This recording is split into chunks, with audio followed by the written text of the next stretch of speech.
Hey everybody, welcome back. Are you thinking about investing in commercial real estate? Maybe you like the idea of big equity positions, big cash flows, huge write-offs, and keeping all of your repairs and tenants under one roof. Isn't that great? But maybe you're also thinking about some of the challenges. Maybe you're just getting started in real estate and you wonder, do I have to have years under my belt before I start in commercial? Where am I going to get the money? That's the biggest challenge. And what are the risks? How do I overcome those risks? There's a lot of unknowns because commercial real estate is a discipline in itself. But hopefully in this short video, I can give you some ideas so you can further your knowledge and your income through commercial real estate investing. Hi, I'm Ian Parrish and this is the Investors United channel.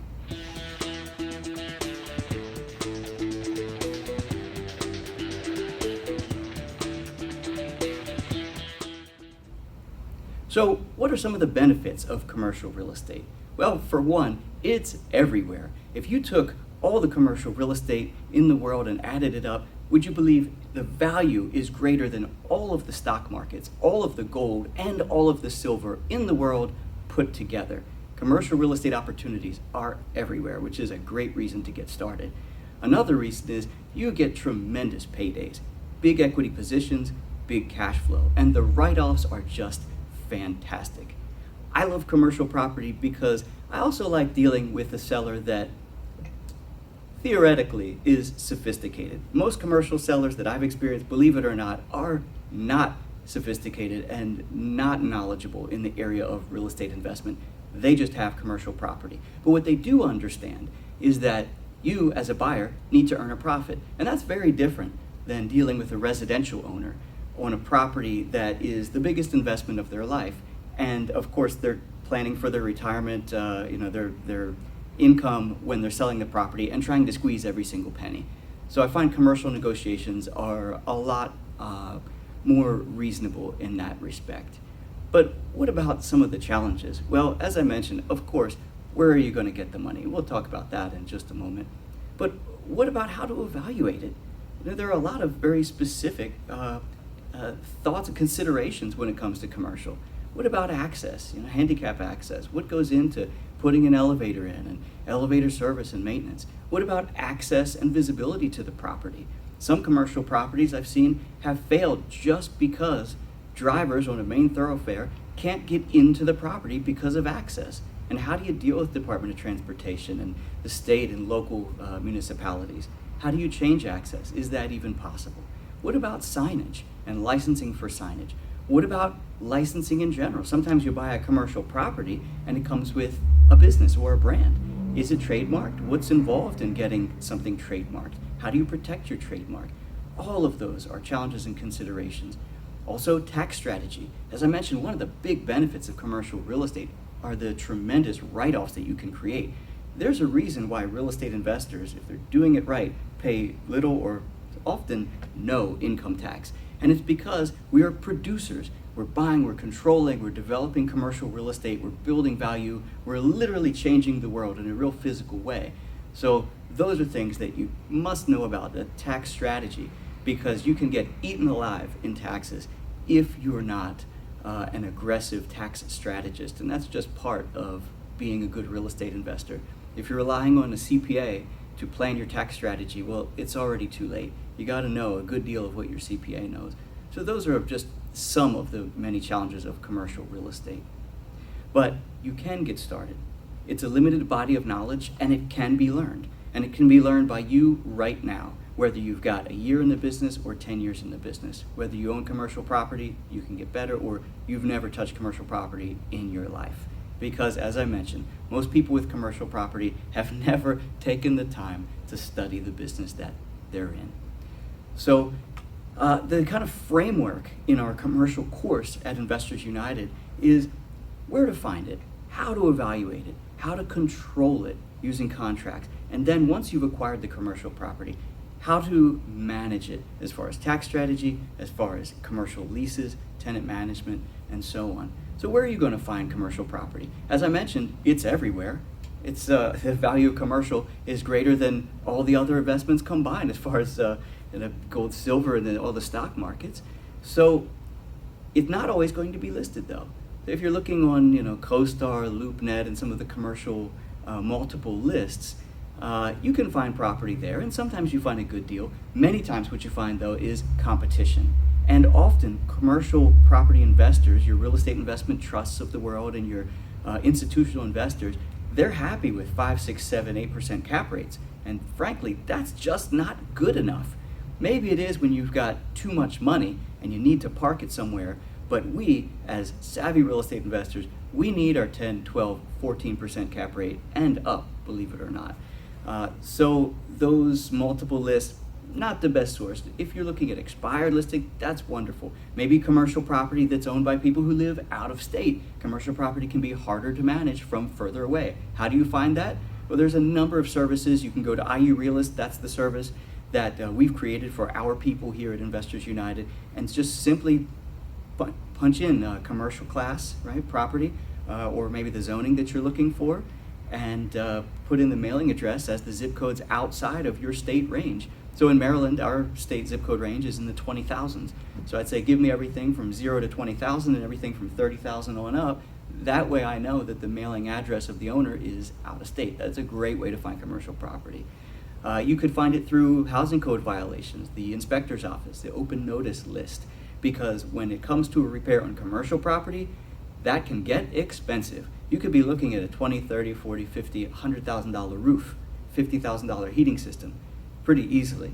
And that's a great motivator for people to sell. And you might be saying, well, why would I want to take on those repairs? Well, shoot, if you got a $50,000 repair, but $500,000 in equity, well, that could be a pretty good deal.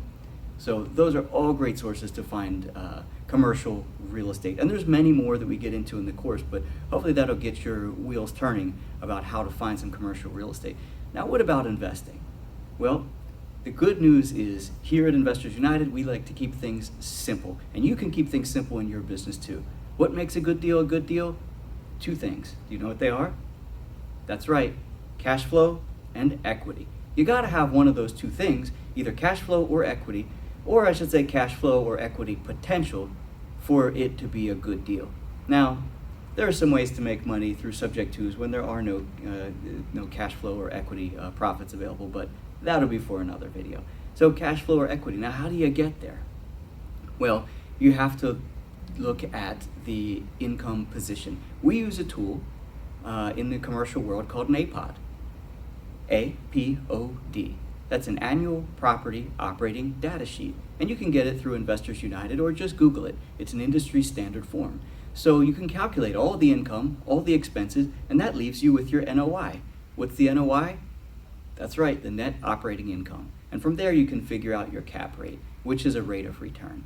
So that's a pretty good way of figuring the income. Usually I'll put together multiple APODs. So an APOD based on what's existing, an APOD based on the maximum potential, and an APOD that I'll use with the seller to negotiate. So I can look at the property in multiple ways. But it's not just about the income. There's something else that's probably even greater. That's called highest and best use. That's right, you've heard that before. But a lot of people don't realize what makes highest and best use. Well, there are 4 metrics that go into figuring out what is the highest and best use. Those 4 metrics are what is physically possible, so you got to be able to build it. What is financially feasible? It's got to make financial sense. What is legally permissible? So it's got to be within the bounds of the zoning, either existing or what you change it to. And what is maximally productive for the greater area that the property's in. Now you might say, well, I don't have to remember that. I just need to remember highest and yet best use. And maybe you're right, but I just used those metrics when I was bidding on this project here, which is 4 lots right on a main thoroughfare, actually a national scenic byway here in Baltimore. And the city, as part of the RFP, the request for proposal, they were accepting bids from the public, they asked, how did you come up with your proposed use? So I talked about highest and best use, and I talked about those 4 metrics, and I got into each of them so the city could see that this was a well thought out proposal. It wasn't just PFA, right? Plucked from the air. And that helped the city sell the proposal, sell my idea to the other departments in the city to get buy-in and ultimately accept this proposal. So this is a commercial property that I'm building right now. So use your APOD, consider highest and best use, and consider things that that will affect not just you as the investor, but the end user. So again, access, any taxes, signage fees, the demographics of the neighborhood, how are they shifting? What is the best business or combination of businesses that go into that, or that could go into that area? Something that actually has worked in my favor very, very well is that when you have commercial property and your tenants are businesses, well, believe it or not, you might think commercial property owners and businesses are the big bucks, but during recessions and depressions, during hard financial times, businesses are the ones that get hit hardest, and they're the ones closing first, while your residential component of your portfolio is going to be the gift that keeps on paying. So if you're getting into straight business property, be wary. I've actually had students at the school, members of the school, who are big commercial property investors who, after the crash in 2008, got hit really hard. And they came to Investors United, got involved, and learned how to do things differently. I think it's always a good time to invest in real estate, but you got to be cognizant of your residential versus commercial. I do have straight up commercial properties, but I really love my mixed use property.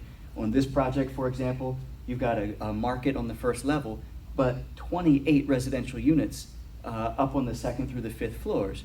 And those 28 units pay my mortgage and give me a profit before we even think about the commercial, which is all icing on this beautiful real estate cake. So those are some things to consider when you're evaluating property. There's much more, and we get into it in the commercial property course. So you definitely want to watch that. It's actually quite a bargain. I think you'll enjoy it. But what about the money? Is it even possible? Is this just something for experienced people or people that have money? No, absolutely not. The funny thing in this business is that a lot of people think that creative financing is just for newbies. No money down seminars for people that don't have two nickels to rub together that want to get started in real estate.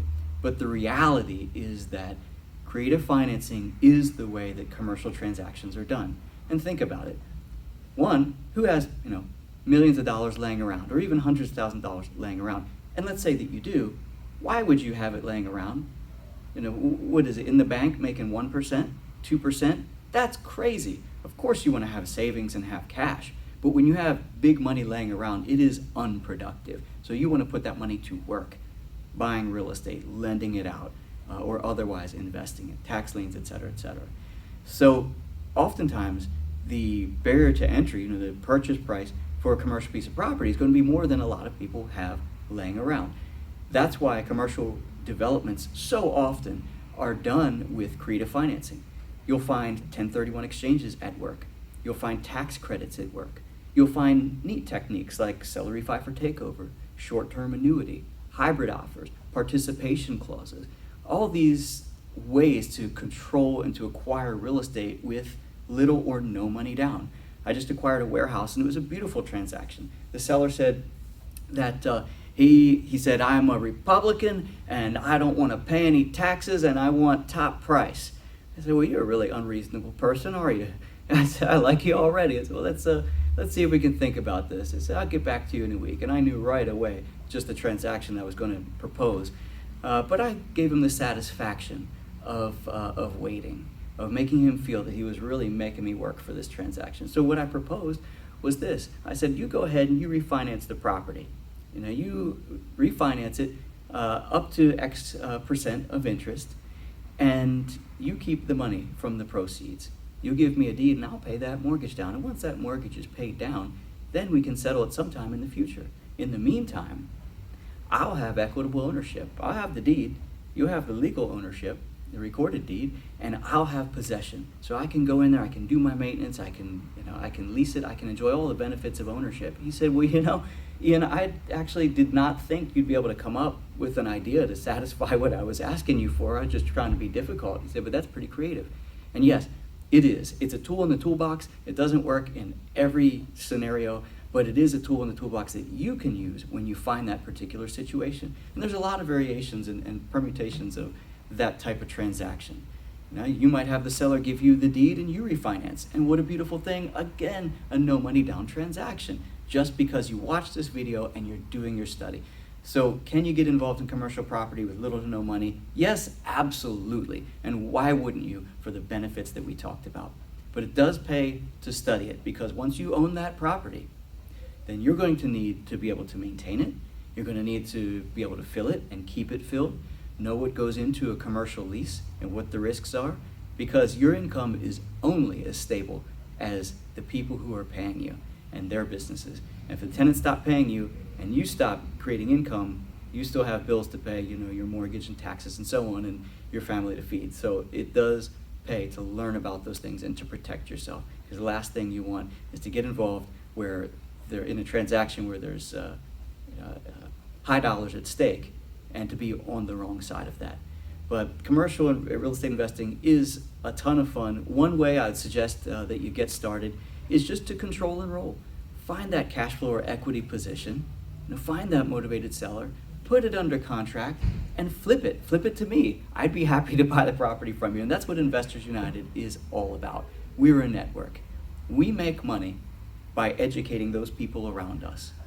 And those people around us find deals, we put up the money for them, we sell to them, we buy from them, we partner, and that's what Investors United is all about. So hopefully I've opened your eyes a little bit to some of the benefits and challenges of commercial real estate. I'd strongly advise you to take that commercial real estate investing course. You're really going to love it. You're going to get a lot out of it. And I'd advise you to keep in touch. Call, email. We're here to help you grow your income by helping us grow our income.